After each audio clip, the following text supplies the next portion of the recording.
औज़ुबिल्लाहिमिनश्शैतानिर्रजीम बिस्मिल्लाहिर्रहमानिर्रहीम। उम्मीद करता हूँ कि आप सब लोग खैरियत से होंगे। आज की इस वीडियो के अंदर मैं बेसिकली सेकंड ईयर की जो स्टूडेंट्स हैं उनके लिए एक सॉफ्टवेयर के बारे में डिस्कस करने जा रहा हूँ, जिसको हम बेसिकली कह सकते हैं कि जी सी का कंपाइलर है। और इस कंपाइलर को हम यहाँ पे इस्तेमाल करेंगे और इसके अंदर हम प्रोग्रामिंग किस तरह करेंगे, सी के प्रोग्राम्स किस तरह लिखेंगे, इसको यूज़ कैसे करेंगे, सारी चीज़ें मैं आपको यहाँ पर अभी आपको डिस्कस करके बताता हूँ। तो शुरू करने से पहले अगर आपने मेरे चैनल अभी तक सब्सक्राइब नहीं किया तो आप इसको सब्सक्राइब कर लें, जो स्टूडेंट्स फर्स्ट टाइम आए हैं।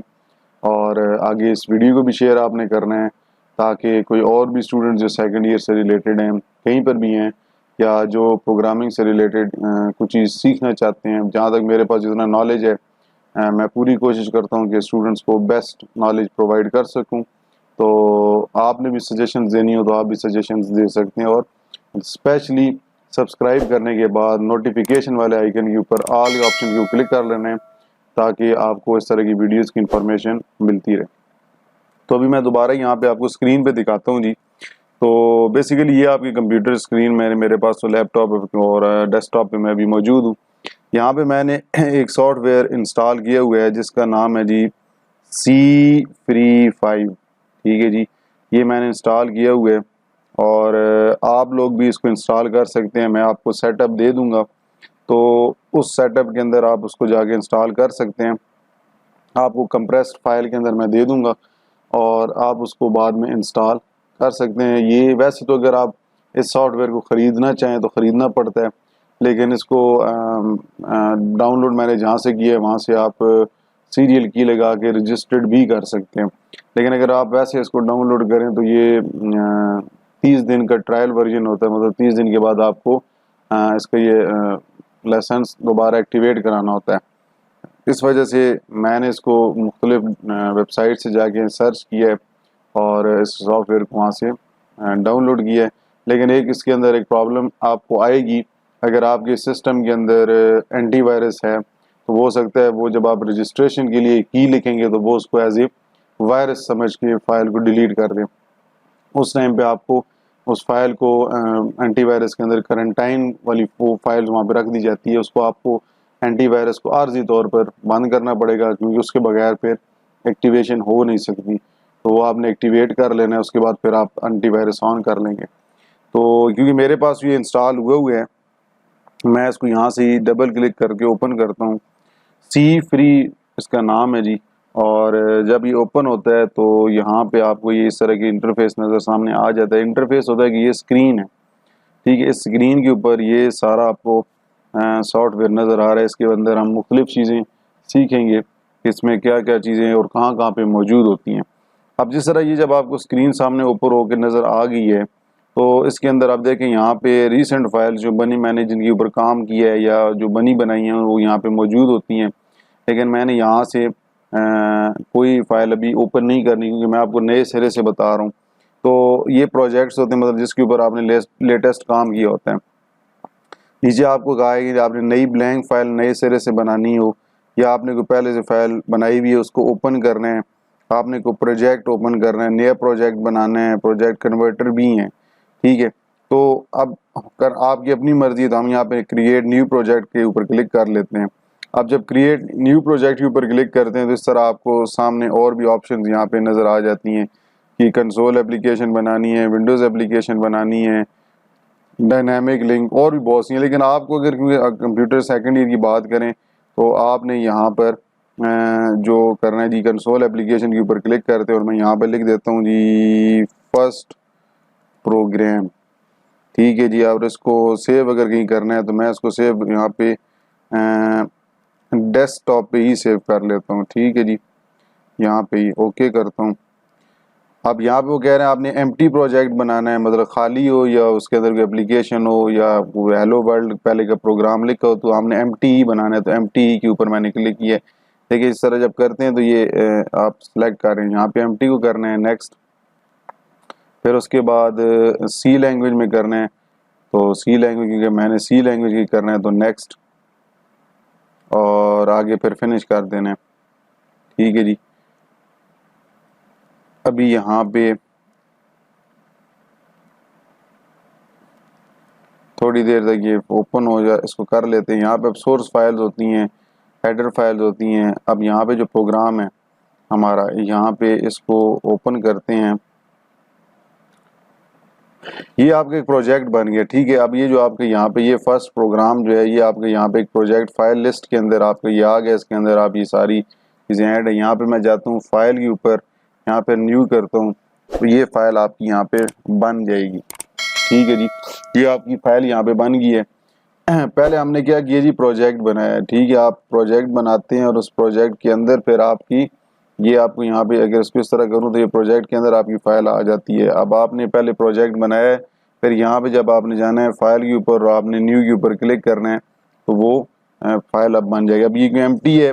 अब इसके साथ अगर आप देखें तो ये लाइन नंबर है, ये 1 नंबर है, और ये लाइन जो ब्लिंक कर रही है यहाँ पे आप वो कोड लिखेंगे। ठीक है, यहाँ पे भी जो लाइन ब्लिंक कर रही थी। तो इस तरह की ऑप्शंस होती हैं, ये बहुत सी हम इन ऑप्शंस के बारे में पढ़ेंगे। और भी बहुत सी चीज़ें होती हैं, लेकिन आपने इसके अंदर डिटेल में भी नहीं जाना।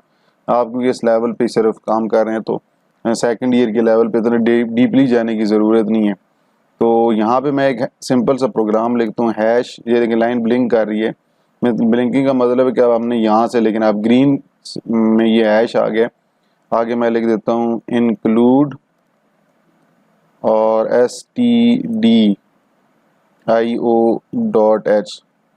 ये एक हेडर फाइल मैंने शामिल कर लिया। ठीक है जी, ये एक हेडर फाइल शामिल की। यहाँ पे आप देखें, यहाँ पे भी हेडर फाइल आ गई है। अब नेक्स्ट लाइन पे जाते हैं तो ऑटोमेटिकली जब मैं इंटर की प्रेस करूँगा तो नेक्स्ट लाइन पे हम आ जाएंगे। तो यहाँ पे मैं लिख देता हूँ वाइड और आगे दे देता हूँ जी मेन। ठीक है, अब इसकी मैंने सर लिख लिया। इंटर करके नेक्स्ट लाइन पे जाता हूँ, थोड़ा सा आगे करता हूँ और ये ब्रैकेट्स डाल दी मैंने। ठीक है, अब ये ब्रैकेट्स जो होती हैं ये आपकी मेन के बाद आपकी आ जाती हैं। अब यहाँ पे ये इसको हम प्रोग्राम बॉडी भी कहते हैं। तो अब यहाँ पर मैं कोई एक सिंपल स्टेटमेंट लिखता हूँ। ठीक है, ये मैं लिखूंगा तो आप देखें बना बनाया बिल्ट इन फंक्शन आपको आ जाता है। इसके ऊपर क्लिक करेंगे तो वो बन जाता है यहाँ पे। अब यहाँ पे डबल कॉमा के अंदर मैं लिख देता हूँ जी ICS। ठीक है, मैंने यहाँ पे लिख दिया है ICS और उसके बाद यहाँ पर स्टेटमेंट टर्मिनेटर लगा दिया। इसका मतलब ये कि ये एक स्टेटमेंट हो गई। और अब इसको अगर हमने चलाना हो, ये मैंने एक सिंपल सा प्रोग्राम लिखा है। ठीक है जी, इसको अगर हमने चलाना है या चेक करना है कि प्रॉब्लम तो नहीं है, तो यहाँ पे ऑप्शंस आ जाती हैं ये बहुत सी। तो आपने यहाँ पे एक तो बिल्ड के ऊपर जाना है। ठीक है, डिबग के ऊपर भी जाके चेक कर सकते हैं, लेकिन अभी आपने बिल्ड में जाना है।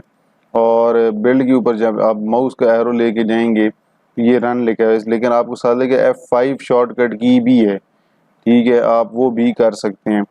रन करना है तो रन करें, कंपाइल करें तो कंपाइल करें। कंपाइल के ऊपर क्लिक करेंगे तो कंपाइल हो जाएगा, रन करना है तो रन हो जाएगा।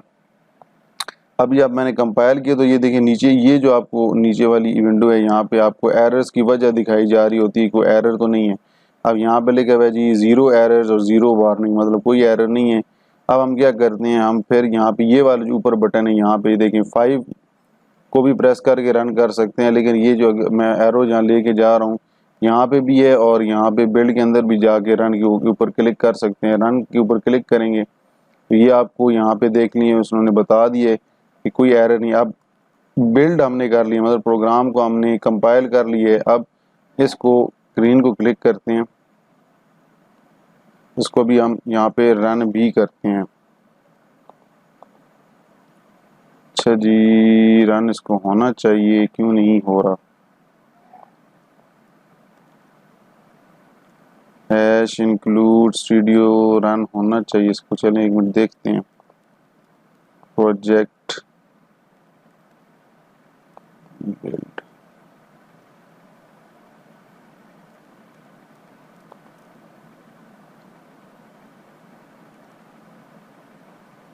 इस फाइल को पहले कहीं सेव करते हैं। फाइल, और मैं इसे सेव कर रहा हूँ डेस्कटॉप पे और नाम दे देता हूँ जी फर्स्ट 1। और इसको मैं सेव करता हूँ सी की फाइल्स के साथ। सेव उसकी एक्सटेंशन मैंने रख दी है। इसको प्रोग्राम क्लोज करके फिर ओपन करता हूँ मैं। ये देखिए सी की, यहाँ इसको ओपन कर लेता हूँ दोबारा। इसको जी अब रन करते हैं तो ये आपने पहले फाइल सेव करनी है, ठीक है जी। सेव करने के बाद आप इसको रन करेंगे और अभी ये देखें यहाँ पे प्रिंट नज़र आ गया है। लेकिन मैं आपको एक यहाँ पे देखिए वार्निंग भी आ गई है। वार्निंग इसलिए है क्योंकि यहाँ पर ये जो आप कंपाइलर है इसके अंदर आप वाइड नहीं लिख सकते। आप यहाँ पे लिखेंगे इंट, ठीक है जी। वाइड भी कुछ कंपाइलर्स के अंदर होता है, कुछ के अंदर नहीं होता। तो ये लिखने के बाद अब इसको अगर हम रन करें तो अभी भी कोई वार्निंग है और वार्निंग आ रही है जी। यहाँ पे एक लफ्ज़ लिखना होता है इंट, जब लिखते हैं रिटर्न 0, ठीक है जी। अब इसको ज़रा बिल्ड करते हैं ना तो फिर पता चलेगा। प्रोग्राम तो चल गया लेकिन कोई एरर अभी भी है और एरर चेक करते हैं जी क्या है। Warning no new line at the end of file. अच्छा जी न्यू लाइन नहीं है तो हम अगर यहाँ पे डाल दें तो अब देखते हैं जी। चलिए ये वार्निंग आ रही है ना, वार्निंग की कोई इशू नहीं है। वार्निंग मेरे ख्याल में कोई नहीं इतना इशू होता, एरर नहीं है। अगर ये एरर हो तो फिर ये प्रोग्राम चले ही नहीं। मिसाल के तौर पर अगर मैं ब्रैकेट हटा देता हूँ, इसको अब मैं रन करता हूँ, देखिए अब ये प्रोग्राम नहीं चला। पहले तो चल गया था ना। अब यहाँ पे उसने ये एरर दिखा दिया, देखें इसने कहा है जी सिंटैक्स एरर आ गया एट एंड ऑफ इनपुट। ये इसके ऊपर मैं क्लिक कर दूँगा, यहाँ पे सिंटैक्स एरर है, यहाँ पे आपका एक एरर आ गया है। तो इस वजह से इसको यहाँ पे मैं दोबारा ब्रैकेट लगा देता हूँ। अब इसको मैं चलाता हूँ तो देखिए वार्निंग आती रहे लेकिन प्रोग्राम चल गया। अब ये स्क्रीन जब आपके सामने आती है इसका मतलब ये है कि आपका प्रोग्राम यहाँ पे रन हो गया। अब देखिए ये यहाँ पे इसको मैं इंट की जगह अगर वाइड लिखता हूँ और रिटर्न 0 यहाँ लिख ही रख दूँ, फिर देखते हैं क्यों मसला आता है। देखिए प्रोग्राम चल गया, मसला कोई नहीं आया। लेकिन बेहतर ये है कि मैं आपको ये कहूँगा कि इस कंपाइलर के अंदर आप इंट लिखें, लेकिन आप जब क्लास में लिखेंगे तो क्लास में आपने वाइड ही से उसमें भी लिख सकते हैं, लेकिन आप इंट से लिखें वाइड से लिखें दोनों ठीक हैं। लेकिन जब आप इंट यहाँ पे लिखते हैं ना, जिस तरह अभी इंट लिखा है, तो फिर आपको ये लाइन लिखनी पड़ती है रिटर्न 0। लेकिन अगर आप जब इंट नहीं लिखते, वाइड मेन लिखते हैं, तो फिर रिटर्न ना भी लिखें तो फिर भी आई थिंक चल जाना चाहिए, फिर भी प्रोग्राम देखें चल जाता है, ठीक है। तो अब इसके लिए आगे मैं ये आपने आगे भी पढ़ना है, \n लिख रहा हूँ। जैसे न्यू लाइन के लिए आप आगे पढ़ेंगे, इसके बारे में मैं आपको बताऊंगा। ये होता है कि अब देखिए जो प्रेस एनी की टू कंटिन्यू है ना, ये अब नेक्स्ट लाइन पे आ गया। जो हमने टेक्स्ट प्रिंट किया उसके आगे नहीं लिखा आ रहा। अब मैं कोई भी की प्रेस करता हूँ, देखिए अगर मैं ये इसको हटा दूंगा और अब इसको मैं चलाता हूँ तो यहाँ पे ये प्रोग्राम चलेगा तो सही, लेकिन उसके आगे प्रिंट हो रहा है प्रेस एनी की टू कंटिन्यू। इस लिहाजा मैं चाहता हूँ कि ये नेक्स्ट लाइन पे प्रिंट हो, तो मैं इस तरह करके फिर रन करता हूँ तो अब देखें वो यहाँ पर नेक्स्ट लाइन पे प्रिंट हो रहा है, ठीक है, प्रेस एनी की टू कंटिन्यू।